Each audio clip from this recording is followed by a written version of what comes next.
लखनऊ शहर की एक हल्की ठंडी रात थी। सड़कों पर ट्रैफिक कम हो चला था, लेकिन पुलिस पेट्रोलिंग गाड़ियों की आवाजें अब भी सुनाई दे रही थीं। एक पुराने पुलिस स्टेशन के ठीक सामने फुटपाथ पर एक दुबला-पतला बुजुर्ग आदमी चादर ओढ़े लेटा था। उसके पास न बिस्तर था, न कोई सामान, बस एक झोला, एक पुराना मोबाइल और एक जोड़ी फटी हुई चप्पलें।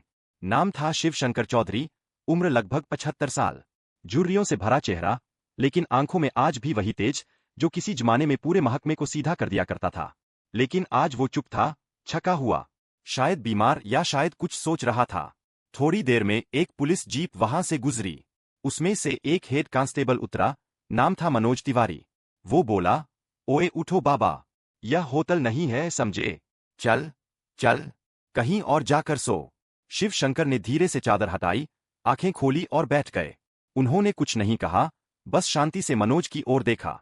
मनोज जल्लाया, क्या देख रहा है? बहरा है क्या? चल उठ, वरना लॉकअप में डाल दूंगा। पास ही दो सिपाही और खड़े थे। वो हंसने लगे। लगता है कोई पगला बाबा है। बड़े आराम से पड़ा था साहब के सामने। शिव शंकर कुछ नहीं बोले। उन्होंने बस अपनी चप्पल पहनी, झोला उठाया और बड़े शांत स्वर में बोले, तुम्हारी बात मान लेता हूं बेटा, लेकिन एक कॉल कर लूं? मनोज ने व्यंग्य से कहा, हाँ हाँ, कर ले। शाम को बुला ले, लेकिन 2 मिनट में यहां से निकल जा। शिव शंकर ने अपना पुराना बटन वाला मोबाइल निकाला, नंबर मिलाया और सिर्फ 2 शब्द बोले, समय हो गया है। पुलिस स्टेशन नंबर 19, और फोन बंद कर दिया। मनोज हंसते हुए बोला, क्या बाबा, किसे बुला रहे हो? स्वर्ग से कोई उतरने वाला है क्या? लेकिन 5 मिनट के भीतर एक एसयूवी तेजी से रुकी। फिर एक और गाड़ी, फिर एक लाल बत्ती वाली इनोवा, फिर सायरन। अब तक जो सिपाही हंस रहे थे, सन्न हो गए। 2 मिनट बाद पुलिस स्टेशन का पूरा स्टाफ बाहर खड़ा था। एएसपी, डीएसपी, क्राइंच, इंस्पेक्टर, सभी पहुंचे। और उन सबके बीच एक नाम गूंजा, सर, हम माफी चाहते हैं। आपको पहचान नहीं पाए। मनोज तिवारी के हाथ से उसकी लाठी गिर चुकी थी। वो कांपते हुए शिव शंकर चौधरी के पैरों में गिर पड़ा। सर, मुझे माफ कर दीजिए, मुझे नहीं पता था। अब पूरा पुलिस स्टेशन स्तब्ध था। जिस बुजुर्ग को सबने एक फालतू, बेसहारा, फुटपाथ पर सोने वाला आदमी समझा, वो अब सर बन चुका था। शिव शंकर चौधरी, पूर्व डीजीपी, बिहार पुलिस, वो नाम जिसे सुनकर दशकों तक अपराधी भी थरथर कांपते थे। अब वही आदमी थाने के बाहर बैठा था, चप्पलों में, झोले के साथ। और जिन पुलिस वालों ने कुछ मिनट पहले तक उसे अपमानित किया, वो अब घुटनों के बल उसके सामने थे। डीएसपी राजीव कुमार सबसे पहले आगे आए। सर, हमने आपको पहचाना नहीं, इतनी साधारण वेशभूषा में। यह हमारी चूक थी, हमारी सोच की गलती थी। शिव शंकर ने उसकी आंखों में देखा, फिर धीरे से बोले, यही तो मैं देखना चाहता था। एसपी आरती सिंह ने झुककर कहा, सर, क्या हम जान सकते हैं आपने ये सब क्यों किया? शिव शंकर मुस्कुराए। उनकी मुस्कान में गुस्सा नहीं था, सिर्फ एक सवाल था, क्या हमने इंसान को इंसान समझना बंद कर दिया है? फ्लैशबैक शुरू होता है। अब वापस वर्तमान में शिव शंकर बोले, मैं कोई तमाशा देखने नहीं आया था। मैं सिर्फ यह देखना चाहता था, क्या वर्दी पहनने वाला हर पुलिस वाला अब भी वही मूल मूल्य लेकर चल रहा है? क्या अब सिर्फ पद देखकर सलाम किया जाता है? उनकी आवाज धीमी थी, लेकिन उसमें पत्थर काटने की ताकत थी।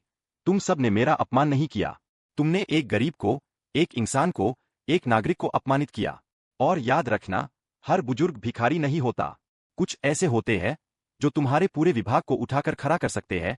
मनोज अब भी घुटनों पर था। उसकी आंखों में आंसू थे।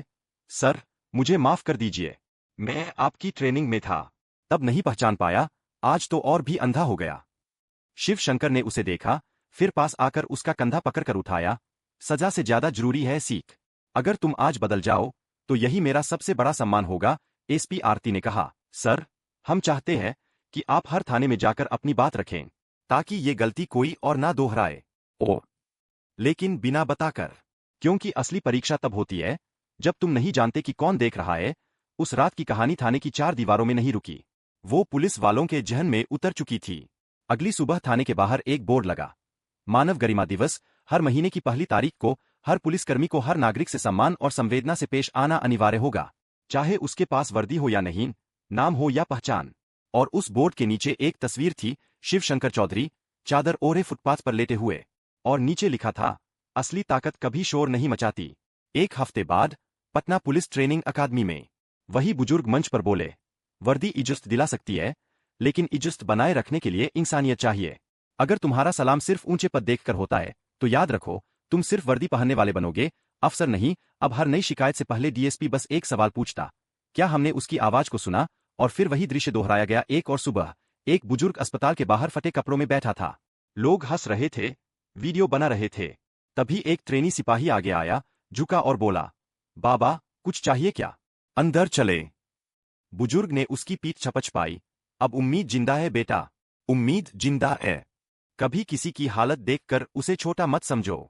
कभी कभी सबसे बड़ा आदमी सबसे सादगी भरे कपड़ों में आता है। अगर ये कहानी दिल को छू गई हो तो लाइक करें, शेयर करें, सब्सक्राइब करें और कमेंट में लिखें, इंसानियत सबसे बड़ी वर्दी है।